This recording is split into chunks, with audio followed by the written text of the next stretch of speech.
السلام علیکم ورحمۃ اللہ وبرکاتہ۔ آج میں نے سوچا کہ کچھ ہلکی سی لائٹ سی انفارمیشن آپ سے شیئر کی جائے، اور اس کے لیے میں نے ایسا کوئی خاص ٹاپک نہیں، لیکن جو تھوڑا سا ذہن میں آیا وہ سلاسل کے بارے میں۔ روحانی جو سلسلہ ہے، زیادہ تر لوگ جانتے بھی ہیں، کافی لوگ نہیں بھی جانتے۔ اس میں دو پلر سمجھے جاتے ہیں۔ سب سے مین پلر جو ہے، جو آپ صلی اللہ علیہ وسلم سے جن کو فیض ہوا اور یہ سلسلہ جو آگے بڑھتا ہے، وہ نارملی حضرت ابو بکر صدیق اور حضرت علی کرم اللہ وجہ کے ساتھ منسلک ہے۔ جو زیادہ تر سلاسل ہیں روحانیت میں، وہ حضرت علی کرم اللہ وجہ کے نیچے ہیں، جتنے بھی سلاسل ہیں۔ اور ایک سلسلہ ایسا ہے جس کو سلسلہ ویسیہ نقشبندیہ بھی کہتے ہیں، وہ حضرت ابو بکر صدیق رضی اللہ عنہ کے نیچے کاؤنٹ ہوتا ہے۔ چونکہ اس میں تھوڑا سا فرق یہ آ جاتا ہے کہ چونکہ سلاسل بہت زیادہ تعداد میں جو ہیں وہ حضرت علی کے نیچے ہیں، تو بہت زیادہ بزرگ پچھلے جو 1400 سال میں آئے ہیں دنیا میں، ان میں جن بہت بڑے بڑے نام ہیں، وہ جا کے حضرت علی کرم اللہ وجہ سے ہی کنیکٹ ہوتے ہیں۔ اور اس کی وجہ سے کیا ہے کہ لوگوں کو زیادہ حضرت ابو بکر صدیق رضی اللہ عنہ کے بارے میں، جو روحانی سلاسل ہیں جس میں سلسلہ نقشبندیہ ویسیہ ہے، اس کے بارے میں زیادہ معلومات نہیں ہیں۔ ہاں، کچھ سلسلے ہیں جو صرف اویسیہ ہی کہلواتے ہیں، اور وہ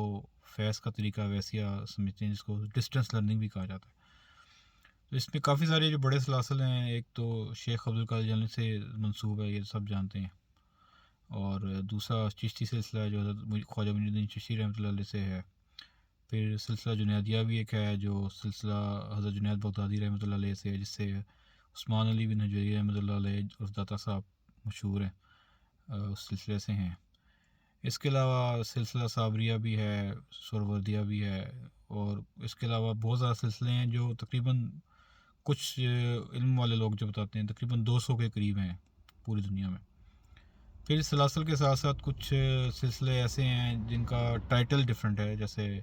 قلندریہ سلسلہ ہے، وہ بھی حضرت علی کے نیچے ہی ہے، لیکن اسے قلندریہ سلسلہ کہتے ہیں۔ وہ کم لوگ ہیں جو قلندر کے مقام تک پہنچے، جیسے حضرت رابعہ بصری تھیں جنہیں ہاف قلندر کہا جاتا ہے، اور باقی جو اور قلندر بھی تھے صاحبان۔ ہر زمانے میں اصل میں قلندر بھی ہوتے ہیں، اور بڑے بڑے مراتب پہ لوگ بھی ہوتے ہیں۔ جیسے دنیا میں سمجھا جاتا ہے کہ غوث جو ہیں وہ جیسے شیخ عبد القادر جیلانی تھے اپنے زمانے میں، اس طرح غوث ہر وقت موجود ہوتے ہیں، ہر زمانے میں ہوتے ہیں۔ اور اسی طرح کتب ہیں، کتب ارشاد ہیں، اور کتب مدار ہیں، ابدال ہیں، نجد ہیں، ابجد ہیں، اور کافی سارے سلاسل میں پھر کچھ معلومات مل جاتی ہے جب آپ قریب ہوتے ہیں، کچھ نہیں ملتی، پھر آہستہ آہستہ آپ کو یہ چیزیں ملتی ہیں۔ اور ہوتا کیا ہے کہ جیسے پانی اوپر سے نیچے کی طرف آتا ہے، اسی طرح جو شخص ان سلاسل کے میں جاتا ہے یا ملتا ہے، بزرگوں کے پاس بیٹھتا ہے، وہ فیض سا بھی ملتا ہے جب آپ ان کی عزت کرتے ہیں، ان کا ادب کرتے ہیں، اس چیز کو اہمیت دیتے ہیں، تو وہ فیض آپ کو ملتا ہے۔ اگر آپ اس میں یہ سمجھیں کہ دنیا کی طرح آپ یہ سمجھیں کہ فلاں بزرگ بڑے ہیں، فلاں چھوٹے ہیں، ان کے پاس جانا ہے، ان کے پاس نہیں جانا، ہوتا یوں ہے کہ جس طرح ایک کلاس میں فرض کریں 30 بچے ہیں، اور جو ان میں سے پہلے 10 ہیں جو ٹاپ 10 میں آتے ہیں، کسی کا میتھمیٹکس اچھا ہے، کسی کی سائنس اچھی ہے، کسی کی انگلش اچھی ہے، کسی کی اردو اچھی ہے۔ اسی طرح ہر سلاسل میں مختلف جو بزرگ ہیں ان کے پاس مختلف علم ہے، کیونکہ روحانیت کا علم ان لمیٹڈ ہے، اس کا کچھ پتہ نہیں لگتا کہ آپ اسے کاؤنٹ کر سکیں کہ جی بس اتنے ہی ہیں، اے سے زیڈ تک ہے، یا الف سے لے کے یہ تک ہے، ایسا نہیں ہے۔ سو اس میں بھی اسی طرح مختلف بزرگ جو گزرے ہیں، ان کے اپنے اپنے مقامات تھے، اپنی اپنی محنت تھی، مجاہدے تھے، اس حساب سے ان کو اپنے الگ الگ انعامات اللہ تعالیٰ سے ملے۔ تو بڑے بڑے اولیاء اللہ جیسے عثمان علی بن حجویری رحمۃ اللہ علیہ عرف داتا صاحب جو ہیں، وہ اپنی کتاب میں لکھتے ہیں کہ 350 سے زیادہ اولیاء اللہ کے پاس گئے علم کے لیے۔ اسی طرح اور بڑے بڑے شیخ عبد القادر جیلانی ہیں، حالانکہ ان کا معاملہ بڑا مختلف بھی رہا ہے ایک حساب سے، کیونکہ ان کی مجاہدہ بہت زیادہ تھا، جنگل کا بہت لمبا عرصہ کیا، لیکن ان کے بھی جو تھے بزرگ، ان کے ساتھ تھا سلسلہ، ان کی کتابوں میں آپ کو مل جائے گا، وہ بھی کافی تعداد ہے۔ اسی طرح اور سلاسل میں بھی جو مختلف اولیاء اللہ ہیں، وہ بہت سی جگہوں پہ گئے ہیں اور انہوں نے وہاں سے فیض حاصل کیا ہے، لیکن ملتا اسی کو ہے جو جھکتا ہے۔ جس طرح کہتے ہیں نا کہ پھل جس درخت پہ لگتا ہے وہ درخت جھکتا ہے، اس کی یہ نشانی ہے، جو سیدھا کھڑا رہے گا اس پہ پھل نہیں ہے۔ ایک مثال دی جاتی ہے۔ تو جو انسان ان سلاسل میں جوائن کرتا ہے اور سب جگہ سے کچھ نہ کچھ حاصل کرتا ہے، وہ وہی ہے جو انسان ان کے آگے جھکتا ہے۔ جھکنے کا مطلب رکوع یا سجدہ نہیں ہے، جھکنے کا مطلب ہے کہ فیض لینے کے لیے آپ کو ان کی خدمت میں حاضر ہونا پڑتا ہے، وقت لگانا پڑتا ہے۔ عام طور پہ کہا جاتا ہے کہ 30-35 سال کا یہ سلسلہ ہے۔ تو اس میں بھی انسان آہستہ آہستہ ریفائن ہوتا ہے، جیسے جیسے ذکر کرتا رہتا ہے اس کے روح میں لطافت پیدا ہوتی رہتی ہے، اور وہ شریعت کو فالو کرتا رہتا ہے، اور وہ اس کی شریعت جو سی ہے وہ اس کی وجہ سے اس کی جسم کثیف جو ہے یعنی کثافت یعنی موٹائی جو ہے وہ کم ہوتی ہے، اور کثافت پیدا جو ہے نا وہ دھلتی جاتی ہے، اور جو روح ہے وہ باریک ہوتی جاتی ہے، جس سے وہ اڑنے کے قابل ہوتی ہے۔ اور پھر اس میں لطائف کا معاملہ آ جاتا ہے، کتنے لطائف ہیں، پھر آپ کے لطائف کیسے کھولتے ہیں، اور وہ شیخ کی توجہ بھی چاہیے ہوتی ہے، اور آپ کی محنت مجاہدہ بھی ہے۔ اگر شیخ صرف توجہ کرتے رہیں اور آپ محنت نہ کریں تو وہ بھی کام نہیں ہوتا، اور اگر آپ صرف محنت کریں اور آپ کی کوئی شیخ نہیں ہے یا کوئی توجہ نہیں کرنے والا کوئی ہے ہی نہیں، تو پھر تب بھی یہ معاملہ جو ہے آگے نہیں بڑھتا۔ تو تمام سلاسل کا فیض اینڈ آف ڈے آپ صلی اللہ علیہ وسلم سے جا کے ملتا ہے، اور آپ صلی اللہ علیہ وسلم کو جو فیض ملا ہے وہ اللہ تعالیٰ سے ملا ہے۔ تو اینڈ آف دی ڈے آپ کسی بھی سلسلے میں جائیں، آپ اللہ کے نظام کے ہی اندر ہیں، اور اسی سلسلے کے لیے آپ محنت کرتے ہیں۔ یہ کسی کی ملکیت نہیں ہوتی، یہ تو بس ایک کینڈل آف لائٹ ہے، جیسے ایک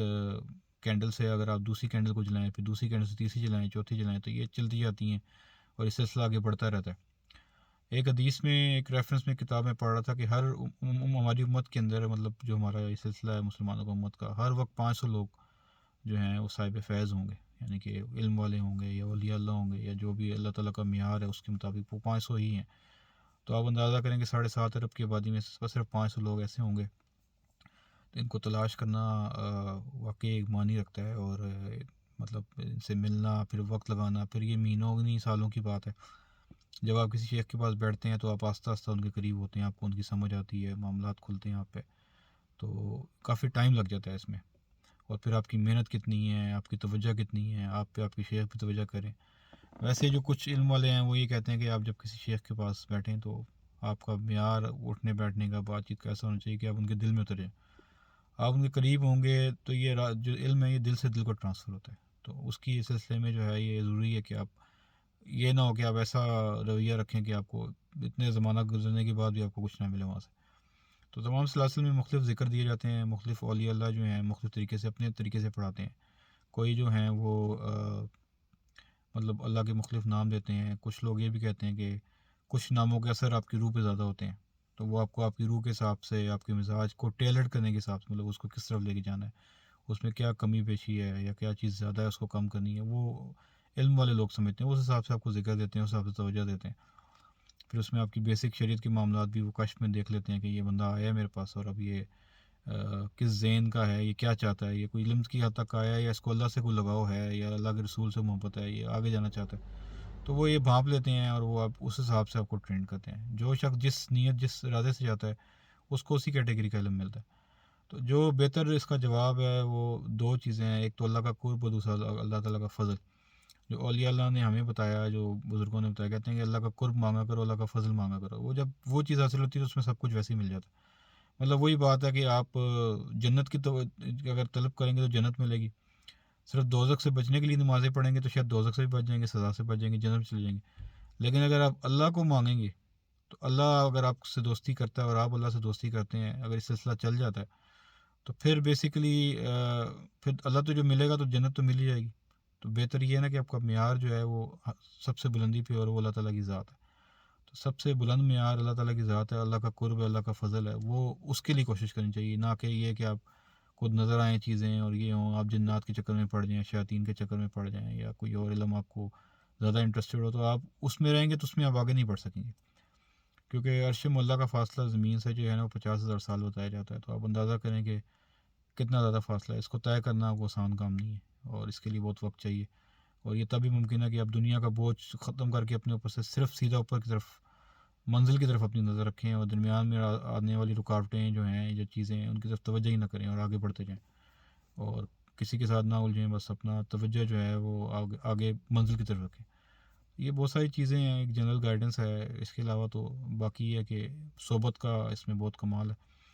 اس میں آپ کو جو علم ٹرانسفر ہوتا ہے وہ اورا کے ذریعے ہوتا ہے، آپ کا بھی ایک اورا ہے، آپ کے شیخ کا بھی اورا ہوتا ہے، اور وہ آپ کو پاس بیٹھنے سے آپ کو علم ملتا ہے۔ اور کچھ سلاسل میں ڈسٹنس لرننگ بھی ہو جاتی ہے، جیسے سلسلہ ویسیہ میں جو ہے وہ ڈسٹنس لرننگ کی وجہ سے مشہور ہے۔ تو یہ سب چیزیں ہیں، باقی تفصیل جو ہے اس کے لیے تو شیخ کی ہونا ضروری ہے، اور ان کی خدمت میں آپ رہیں، ان کا ادب کریں، سب سے پہلی چیز یہ ہے، تاکہ آپ کو فیض حاصل ہو سکے، اور انتہائی سادہ رکھیں اپنے آپ کو جتنا ہو سکے۔ اللہ حافظ۔